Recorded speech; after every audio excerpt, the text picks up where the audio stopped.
The birth of the Bf-109, Germany's deadly dream machine. When the Messerschmitt Bf-109 first took to the skies in the mid-1930s, it was more than just another fighter plane. It was a symbol. To Nazi Germany, still reeling from the restrictions of the Treaty of Versailles, the Bf-109 represented not only technological resurgence, but also national defiance. For the men who would one day fly it, it promised glory. Yet, as history would prove, it also whispered a death sentence. The vision of a modern warbird, Germany's aviation industry had been crippled after World War I. Under the Versailles Treaty, the country was forbidden to develop military aircraft. But by the early 1930s, with the rise of Adolf Hitler and the Nazi regime, rearmament began in secret. When the Luftwaffe was officially unveiled in 1935, Germany needed a modern, cutting-edge fighter to prove its air power. Enter Willy Messerschmitt, a daring designer with a reputation for innovation. His company, Bayerische Flugzeugwerke, took on the challenge of designing a fast, light, and deadly machine that could dominate the skies. The result was the Bf-109, a revolutionary aircraft that pushed the limits of what was possible at the time. Streamlined, compact, and armed with powerful machine guns, the Bf-109 was built around one idea: speed kills. It was among the very first all-metal monoplane fighters, using retractable landing gear and enclosed cockpits, features that were cutting-edge in the 1930s. First flights and early triumphs. Bf-109 first flew in 1935. Compared to the clunky biplanes still used by many nations, it looked like something out of the future. During the Spanish Civil War, 1936-1939, where the Luftwaffe sent aircraft to aid General Franco, the Bf-109 saw its first combat. Against Soviet-built fighters like the Polikarpov Gunber 16, the 109 proved devastating.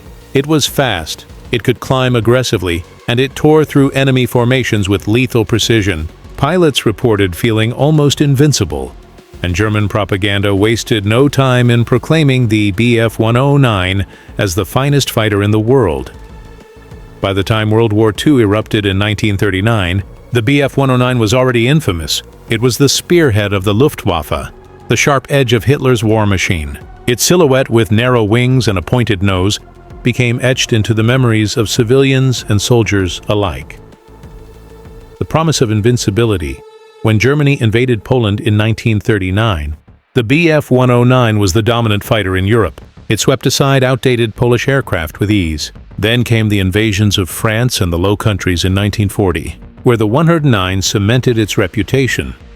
In the Battle of France, Bf-109 pilots claimed thousands of Allied planes destroyed. The sleek machine seemed unstoppable. Its speed, firepower, and advanced design placed it miles ahead of Britain's and France's older fighters. Luftwaffe pilots believed they were flying a machine destined to secure German air superiority for years to come. But behind the victories, cracks were already forming. The very features that made the Bf-109 so advanced also made it a trap for its own pilots. The tight cockpit, the vicious torque of the engine, and the razor-thin margin for error during takeoff and landing created a machine as deadly to friend as to foe. A pilot's first encounter for a young Luftwaffe recruit in 1940, stepping into the cockpit of a Bf-109 was a mixture of awe and terror. The canopy was cramped, the seat felt like a steel cage, and visibility was shockingly poor, especially to the rear. Once the Daimler-Benz engine roared to life, the aircraft shook like an angry beast straining to be unleashed. On the ground, the 109 was notoriously unstable. Its narrow undercarriage caused it to wobble and tip easily, especially on rough airfields. For many new pilots, the first real danger of the war wasn't facing enemy fighters. It was surviving takeoff without flipping the plane or crashing outright. Yet none of this was admitted publicly. To the outside world, the Bf-109 was the cutting edge of aerial warfare. Its dangers were whispered about in Luftwaffe barracks, but rarely spoken aloud. After all, Germany's war machine thrived on the myth of invincibility. The Battle of Britain. Glory meets its limit. The true test of the Bf-109 came in 1940 during the Battle of Britain. Facing off against the Royal Air Force, Luftwaffe pilots found themselves in a deadly duel against the Hawker Hurricane and the sleek, agile Supermarine Spitfire. The 109 was fast and could climb higher than the Spitfire, but its flaws were exposed in brutal fashion. Its limited fuel capacity meant German pilots had only a few minutes of combat time over England before they were forced to retreat. Its poor visibility left pilots vulnerable to surprise attacks, and its takeoff and landing difficulties claimed even more German lives than British bullets. Still, the Luftwaffe pushed its men and machines to the limit. Pilots were sent up on multiple sorties per day, and the 109's reputation as a killer machine grew. But for those strapped into its cockpit, the killer part was often all too literal. By the end of 1940, thousands of Bf 109s had been destroyed, and with them, thousands of trained Luftwaffe pilots. Germany was discovering a bitter truth. Their most iconic fighter was just as deadly for their own men as it was for the enemy. The dark reality, trapped in the cockpit of death. The Messerschmitt Bf 109 may have looked like a masterpiece of engineering, but for the men who actually flew it, the truth was far from glorious. What the world saw as sleek and deadly, pilots often experienced as cramped, unstable, and unforgiving. To strap into a 109 wasn't just to climb into a fighter. It was to gamble with your life every single time. The cockpit, a steel coffin. From the moment a pilot lowered himself into the cockpit, the problems became clear. Unlike the wide canopies of the British Spitfire or American P-51 Mustang, the Bf 109's cockpit was cramped and suffocating. The canopy design left large blind spots, especially behind and below the aircraft, making it almost impossible to spot enemies sneaking up for an attack. For a Luftwaffe pilot, this meant living in constant fear. Death could appear out of nowhere, from a Spitfire sliding in behind them, unseen until bullets tore through the fuselage. The controls themselves added to the nightmare. The stick was heavy, requiring immense physical strength during sharp maneuvers. The cockpit layout was cluttered and poorly arranged, forcing pilots to fumble for essential switches in moments of panic. In the heat of battle, a split-second lost could mean the difference between life and death. It was little wonder many pilots privately called the Bf 109 a steel coffin. Takeoff and landing, the real killers. The most infamous flaw of the Bf 109 wasn't in the skies at all. It was on the ground. Its narrow-track landing gear, mounted directly under the fuselage, made the plane dangerously unstable. On takeoff, the powerful Daimler-Benz engine created brutal torque that caused the aircraft to lurch violently to one side. Inexperienced pilots often lost control, sending the 109 cartwheeling across airfields in fiery crashes before they ever faced an enemy. Landing was no easier. The narrow undercarriage and poor visibility meant even veteran pilots misjudged approaches. Hard landings caused the gear to collapse, flipping planes on impact. Statistics revealed a horrifying truth. More Luftwaffe pilots were killed or injured in takeoff and landing accidents than in actual combat.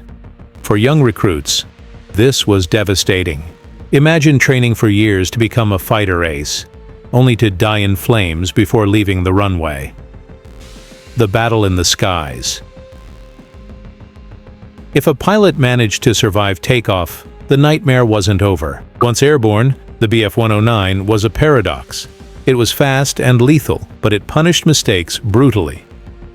The aircraft's short wingspan made it extremely sensitive to control inputs. In combat, even a slight miscalculation could send the plane stalling into a deadly spin. Recovery was difficult, especially for rookies thrown into combat with minimal training as the war dragged on. Dogfighting in a 109 was exhausting. The heavy controls drained a pilot's strength. Long missions left men physically broken, their arms numb from wrestling with the stick. Fuel capacity added another layer of terror. With less than an hour of operational range in many combat scenarios, Bf 109 pilots often fought under the constant pressure of running out of fuel. Over the English Channel, this meant a grim choice: risk pushing the fight too long or retreat early and face accusations of cowardice. Many never made it back. The silent killers, mechanical failures. Even when pilots avoided enemy fire and navigated the deadly takeoff and landing, the Bf 109 still betrayed them with mechanical failures. Its liquid-cooled Daimler-Benz engines were advanced but fragile. A single bullet in the cooling system meant almost instant failure, leaving pilots with seconds to bail out or crash. Landing without power was nearly impossible with the 109's unstable gear. Worse, the cramped cockpit lacked armor protection in early models. Many pilots died not from explosions, but from a single piece of shrapnel or a bullet piercing the thin steel frame. The Luftwaffe's maintenance crews worked tirelessly to keep the planes airworthy. But as the war dragged on, spare parts dwindled and engines wore out. A plane that looked deadly on paper was often a death trap in practice. Training, from elite to cannon fodder.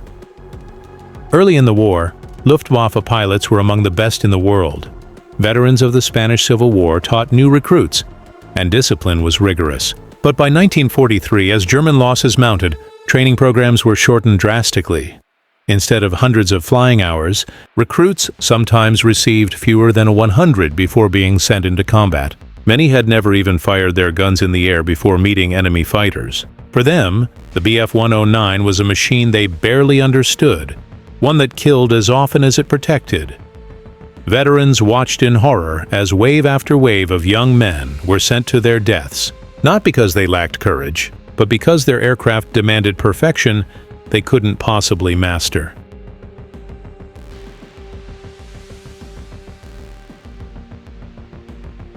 The illusion of superiority.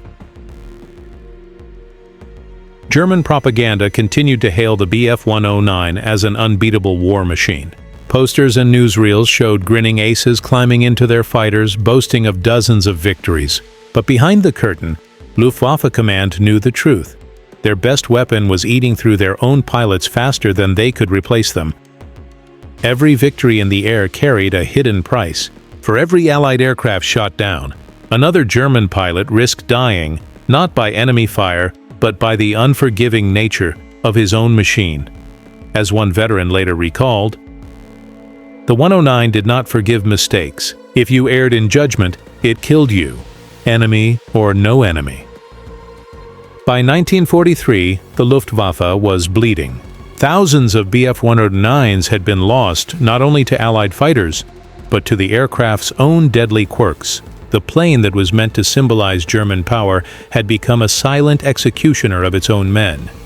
And yet, Hitler's regime demanded more. Pilots had no choice but to climb into the cockpit, knowing each mission might be their last. The human cost. When glory turned to tragedy. By the middle years of World War II, the truth about the Messerschmitt Bf 109 could no longer be hidden. The plane that had once been Germany's symbol of air superiority had become a graveyard for its pilots. Behind the propaganda posters of smiling aces and soaring victories lay a brutal reality. The Bf 109 was killing German pilots faster than the Allies ever could. Lives spent like ammunition. The Luftwaffe had entered the war with some of the finest aviators in the world. Men like Adolf Galland, Werner Mulders, and Erich Hartmann became household names, credited with dozens, even hundreds, of kills. These aces were celebrated as national heroes, proof that the Bf 109 was unstoppable. But beneath the headlines, most pilots never became legends. For every ace with 100 kills, there were hundreds of rookies who barely survived their first mission. Luftwaffe High Command treated pilots like expendable assets, fuel, bullets, and flesh to be thrown into the grinder of total war.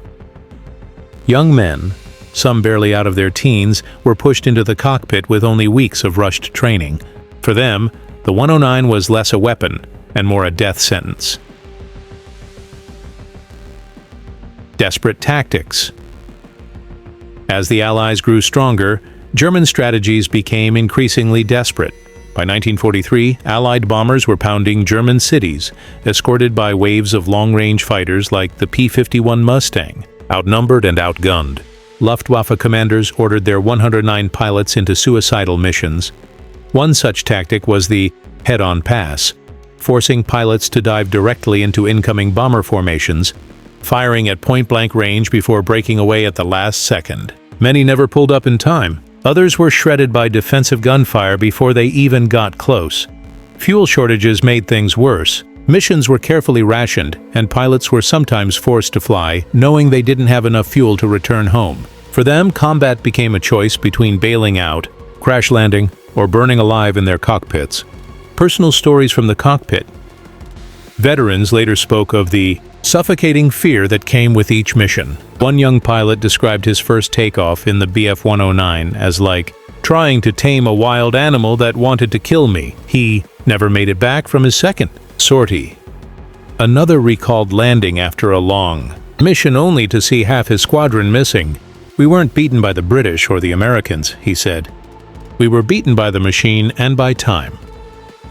Even the great German ace Erich Hartmann, the most successful fighter pilot in history with 352 kills, admitted the 109 was merciless. He described how many comrades never lived long enough to gain skill with the aircraft. For every Hartmann, there were countless nameless men who perished in fire, wreckage, or silence. The collapse of the Luftwaffe. By 1944, the Luftwaffe was no longer the feared air force of Europe. Allied pilots dominated the skies, and Germany was on the defensive. The Bf 109 was still being produced in massive numbers, over 33,000 in total, making it the most produced fighter in history, but this was quantity without quality. Factories churned out planes faster than pilots could be trained. Recruits with only a handful of flight hours were sent into combat against seasoned Allied veterans. The result was slaughter. The death toll was staggering. Entire squadrons were wiped out within weeks. For many Luftwaffe units, survival was measured not in months, but in days. And all the while, the Bf 109 kept claiming lives through crashes, stalls, and its vicious landing gear. Legacy of a killer. When the war finally ended in 1945, the Messerschmitt Bf 109 stood as both a legend and a curse. On paper, it had been one of the most advanced fighters of its time, fast, agile, deadly. It had earned its place in history as the mount of countless German aces. But the truth was darker. For the majority of pilots, flying the 109 meant strapping themselves into a machine that demanded perfection and offered no forgiveness. A single mistake, a single misjudgment, often meant instant death. Historians estimate that thousands of Luftwaffe pilots were lost not to enemy fire, but to the very plane they trusted with their lives. Takeoff crashes, landing accidents, fuel failures, and mechanical breakdowns claimed as many men as the guns of the Allies. The Bf 109 had been designed to symbolize German superiority. Instead, it became a symbol of wasted lives, desperation, and the tragic reality of war.